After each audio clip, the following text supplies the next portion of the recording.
Olá, muito bom dia, meus amigos, tudo bem com vocês? Eu acordei aqui de bom humor. Na verdade, eu nem acordei, porque eu tô gravando ele um dia antes, né?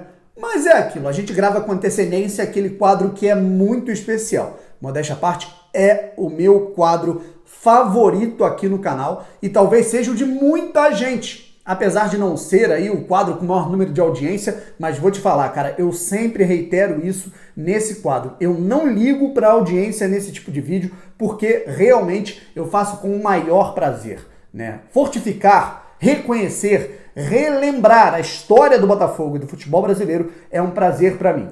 Toda quinta-feira você tem aqui o TBT do Brown.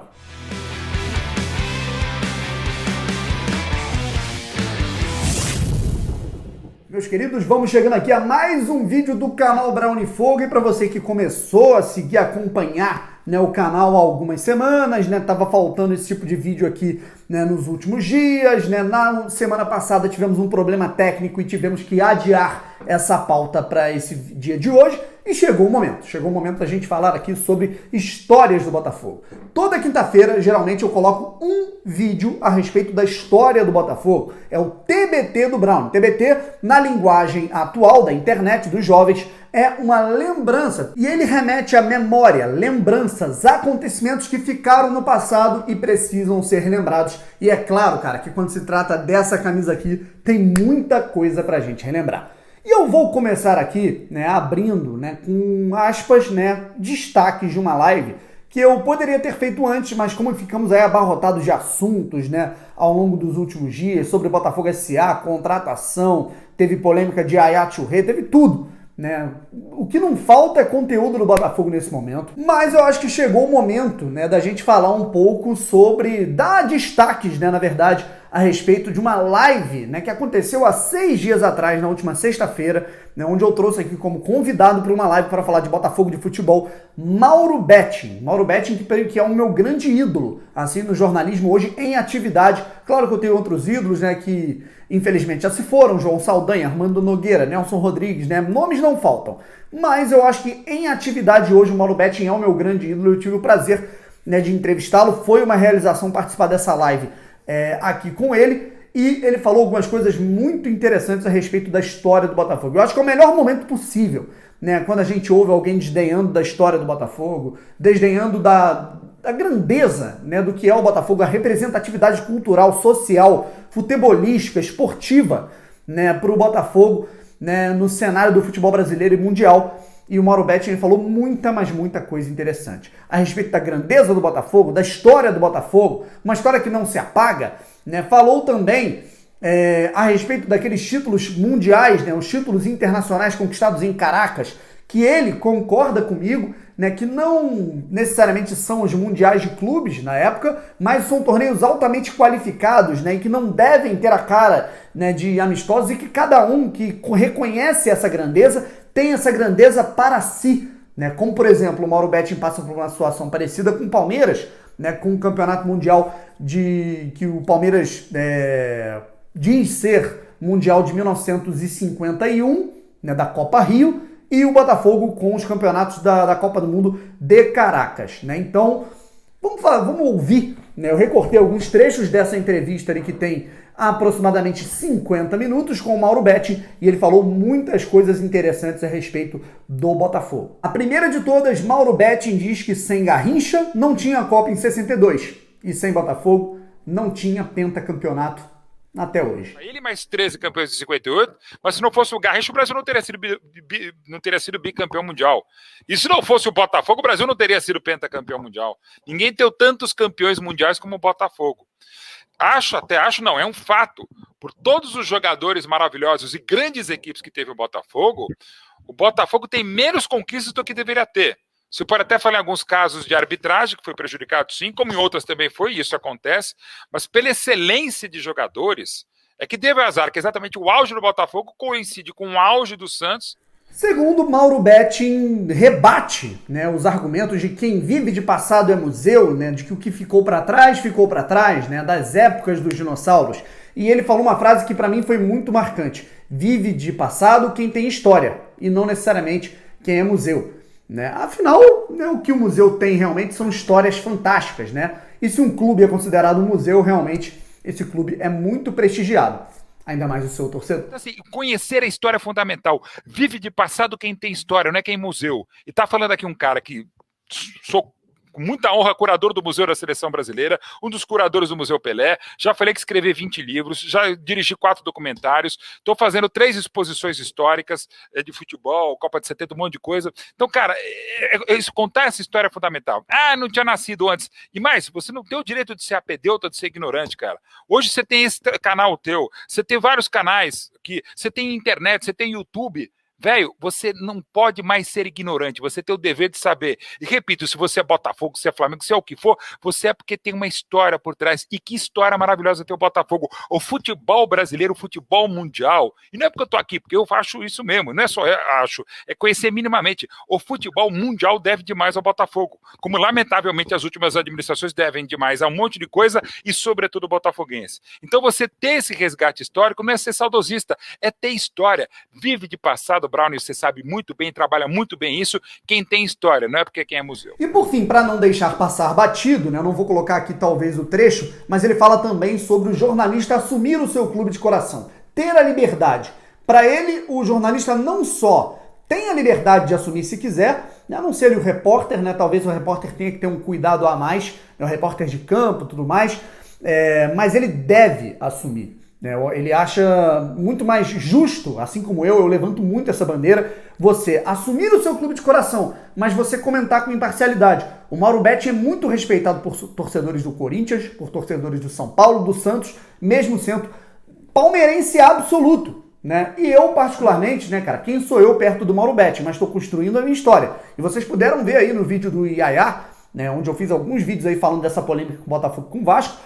É só vocês irem lá nos comentários, vocês vão ver uma penca de vascaínos me elogiando e falando que gostaram do meu vídeo, gostaram da minha imparcialidade, apesar de vestir a camisa do Botafogo. Isso é muito importante. Pessoal, agora vamos para o tema principal. E os meiões cinzas, pessoal? Por que o Botafogo atribuiu a si essa tradição de usar os meiões cinzas? O Botafogo tem as cores preto e branca, né? Sempre usou o calção preto ou branco, né? Sempre teve camisas listradas, depois vieram as camisas aí todas pretas, né? Como essa, né? Ou a camisa branca, mas o Botafogo, por que o meião cinza? Muitas pessoas aí mais novas se perguntam a respeito disso, dessa superstição, né? Alguns não gostam, né? E são realmente reprimidos por não gostarem.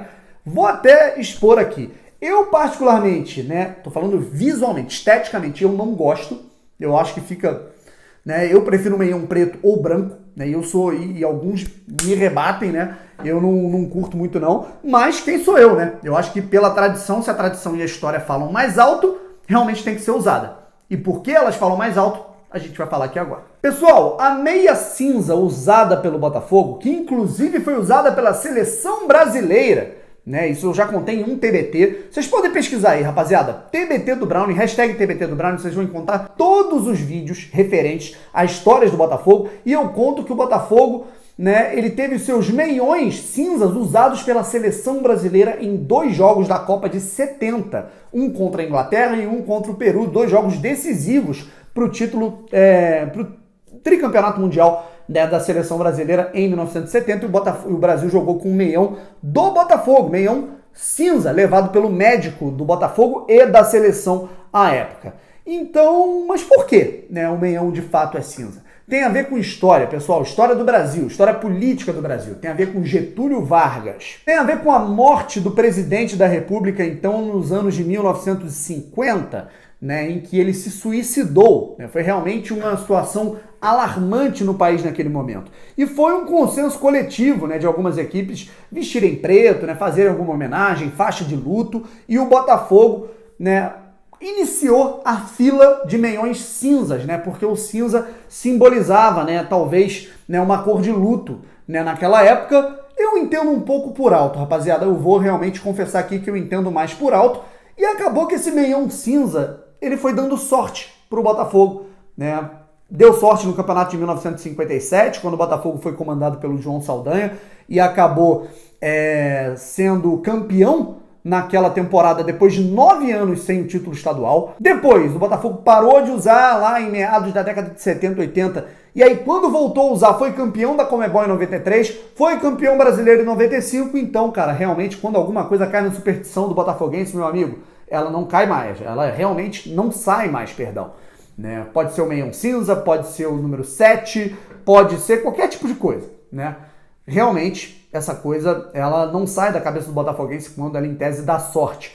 Mas, sinceramente, cara, sobre os detalhes, os anos, o jogo, né, os números realmente, os detalhes históricos, né, dessa situação, na verdade, quem vai contar não vou ser eu. Né? Eu vou trazer aqui um convidado especial, um amigo, o Otávio. Ele é professor de História, botafoguense apaixonado. E ele vai contar para vocês todo o contexto político, né, e social daquela época para explicar o que aconteceu e como realmente a morte de Getúlio Vargas acabou ocasionando numa grande superstição da história do Botafogo. Se liga aí! Fala, Brownie. Beleza, meu camarada? E aí, meus gloriosos? Como é que vocês estão? Galera, eu sou o Otávio, sou professor de História, vim aqui a convite do Brownie para falar para vocês um pouquinho sobre essa curiosidade que poucos botafoguenses sabem do que diz respeito ao nosso meião. Por que que ele é cinza, meu irmão? Se liga aí, né? Existe uma relação entre Botafogo e Getúlio Dornelles Vargas. Você vai falar, pronto, maluquice de quarentena, lá vem. Não, cara, se liga aí.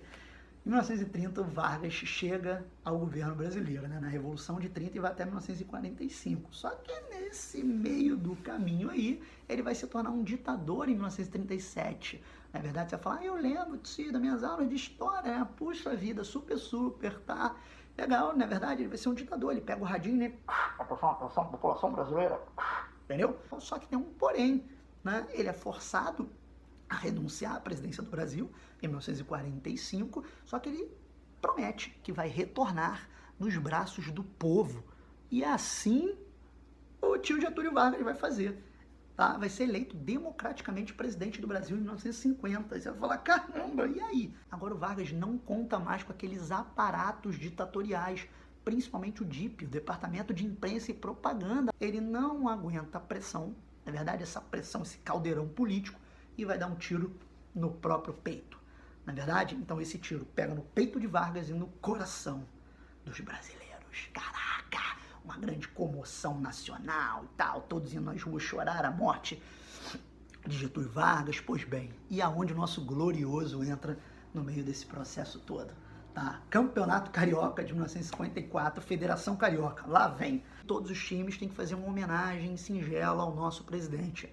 Vão entrar com uma faixa, né, uma faixa preta representando luto e 1 minuto de silêncio. E o Botafogo resolve fazer um pouquinho mais do que os outros. Somos diferentes, falei antes, tá?